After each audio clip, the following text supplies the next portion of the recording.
দীর্ঘ ২১ বছর পর অস্ট্রেলিয়ার বিপক্ষে ওডিআই ফরম্যাটে জয় পেল বাংলাদেশ।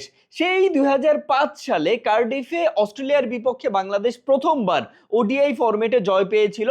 তারপর দ্বিতীয় জয় পাওয়ার জন্য বাংলাদেশের অপেক্ষা করতে হলো দীর্ঘ ২১টা বছর। কিছুদিন আগেই যখন পাকিস্তান এবং নিউজিল্যান্ডের বিপক্ষে ওডিআই সিরিজ জিতেছিল বাংলাদেশ, তখন সবাই বলতেছিল যে অস্ট্রেলিয়ার সামনে গেলেই বাংলাদেশ ফুস হয়ে যাবে। বাট অস্ট্রেলিয়ার সামনেও বাংলাদেশ একই রকম পারফর্ম করছে। অসাধারণ একটা দলীয় পারফরমেন্স দেখিয়ে দীর্ঘ ২১ বছর পর দ্বিতীয়বারের মতো অস্ট্রেলিয়ার বিপক্ষে ওডিআই ফরম্যাটে জয় তুলে নিল বাংলাদেশ টাইগাররা। ব্যাটিং এ তামিম, শান্ত, হৃদয় এবং তাসকিনের ওই ছোট্ট ক্যামিওটা, বোলিং এ মুস্তাফিজ এবং নাহিদ রানা অসাধারণ পারফর্ম করছে।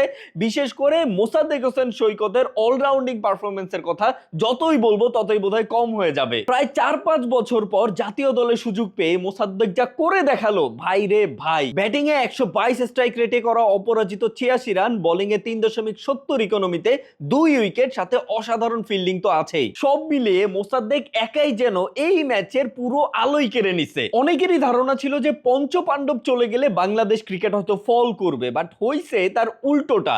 পঞ্চপাণ্ডব চলে যাবার পর বাংলাদেশ ক্রিকেট যেন আস্তে আস্তে রাইজ করতেছে। যদিও বাংলাদেশের রিসেন্টলি বেশিরভাগ ম্যাচগুলোই হয়েছে হোম গ্রাউন্ডে, এখন দেখার বিষয় এইটাই যে বাংলাদেশ এই যে চমৎকার পারফর্ম করতেছে, এই পারফরমেন্সটা তারা অ্যাওয়েতেও ধরে রাখতে পারে কিনা। বিশেষ করে কোনো টুর্নামেন্টে যখন বাংলাদেশ খেলার সুযোগ পাবে, নেক্সট যে টুর্নামেন্টগুলো, সেইখানেও বাংলাদেশ একই রকম পারফর্ম করতে পারে কিনা। যাকে সিরিজের প্রথম ম্যাচে দারুণ একটা ডোমিনেটিং জয় পাবার পরে এতটুকু আশা তো করাই যায় যে হয়তো অস্ট্রেলিয়ার বিপক্ষেও বাংলাদেশ হেসে খেলেই সিরিজ জিতে যাবে।